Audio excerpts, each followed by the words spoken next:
আসসালামু আলাইকুম দর্শক। এনবিআর এর কর্মকর্তা কর্মচারীদের আন্দোলনের বিরুদ্ধে সরকার শেষ পর্যন্ত অ্যাকশনে গেল। আজকে দেখছিলাম যে অর্থ উপদেষ্টা তার সঙ্গে বৈঠক, তারপর অর্থ উপদেষ্টা জানালেন যে বৈঠক হচ্ছে না।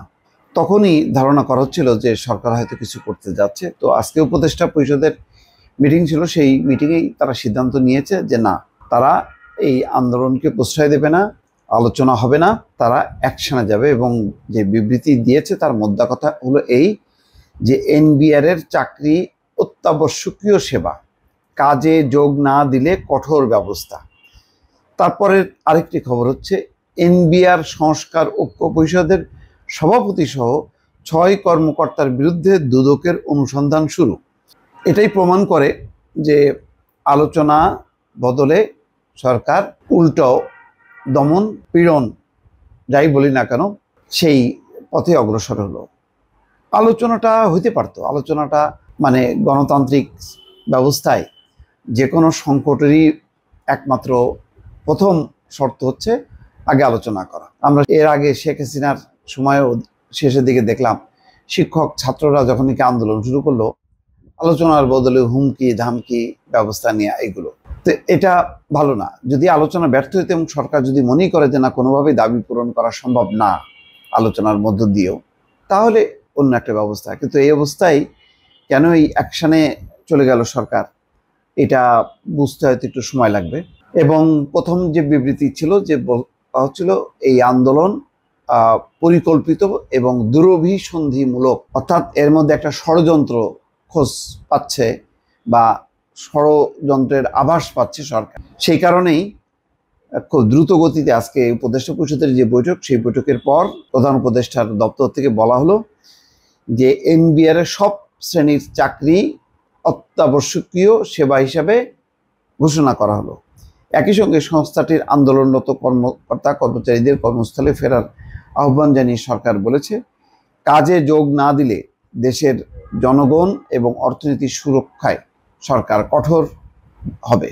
রোববার সরকার এক বিবৃতিতে এমনটা জানিয়েছে। বিবৃতিতে বলা হয়, অতি জরুরি আমদানি রপ্তানি এবং বৈদেশিক বাণিজ্যের কার্যক্রম চলমান রাখার জাতীয় স্বার্থে সরকার এনবিআর এর আওতাধীন সব customs house, ICD, bond commissionerate এবং শুল্ক স্টেশনগুলোর সব শ্রেণীর চাকরি অত্যাবশ্যকীয় অর্থাৎ এমার্জেন্সি সার্ভিস বা সেবা ঘোষণা করার সিদ্ধান্ত নিয়েছে। সরকার আশা প্রকাশ করেন অনতিবিলম্বে কর্মকর্তা কর্মচারীরা কর্মস্থলে ফিরে যাবেন এবং আইন বিরোধী এবং জাতীয় স্বার্থ বিধ্বংসী কর্মকাণ্ড থেকে সরে আসবেন। অন্যথায় দেশের জনগণ এবং অর্থনীতির সুরক্ষায় সরকার কঠোর হতে বাধ্য হবে। বিবৃতিতে আরও বলা হচ্ছে, বাংলাদেশের বাজেট ব্যবস্থাপনায় উন্নয়নমুখী কার্যক্রম পরিচালনার সবচেয়ে বড় সীমাবদ্ধতা হলো দুর্বল রাজস্ব সংগ্রহ ব্যবস্থা।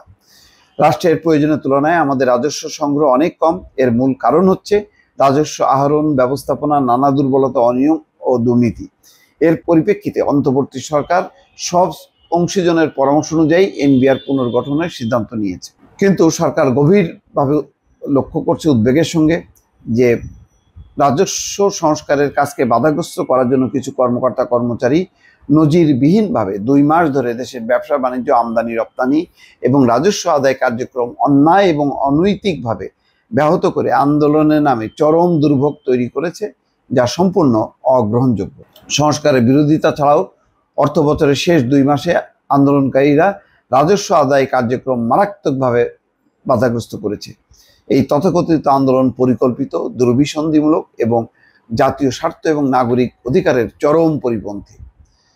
সুতরাং সরকারের পক্ষ থেকে রাজস্ব বোর্ডের কর্মকর্তা কর্মচারীদের দাবি বিবেচনায় নেওয়ার সুস্পষ্ট ঘোষণা দেওয়া হয় এবং আলোচনায় আসার আহ্বান জানালেও তারা তা অগ্রাহ্য করেন। আলাপ আলোচনার মাধ্যমে সমস্যার সমাধান না করে তারা আন্দোলনের নামে অনমনীয় অবস্থান নিয়ে ক্রমাগত দেশের অর্থনীতি ক্ষতিগ্রস্ত করে চলেছে। কর্মকর্তা কর্মচারীদের কমপ্লিট শাটডাউন কর্মসূচির কারণে পণ্য আমদানি রপ্তানি সহ এনবিআর এর সার্বিক কার্যক্রমে অচল অবস্থা দেখা দিয়েছে।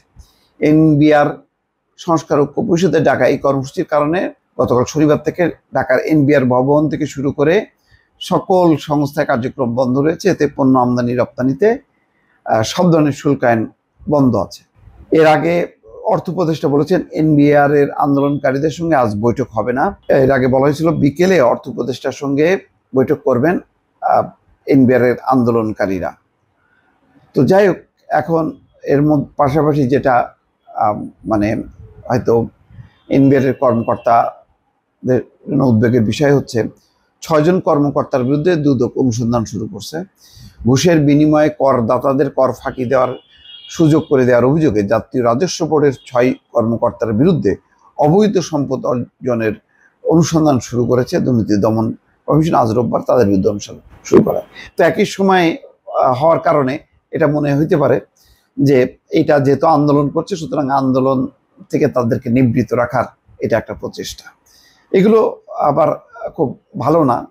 মনে হয় যে সরকার ভয় দেখানোর জন্য এই কাজগুলো করছে সরকার। দর্শক, ভালো থাকবেন। আল্লাহ হাফেজ।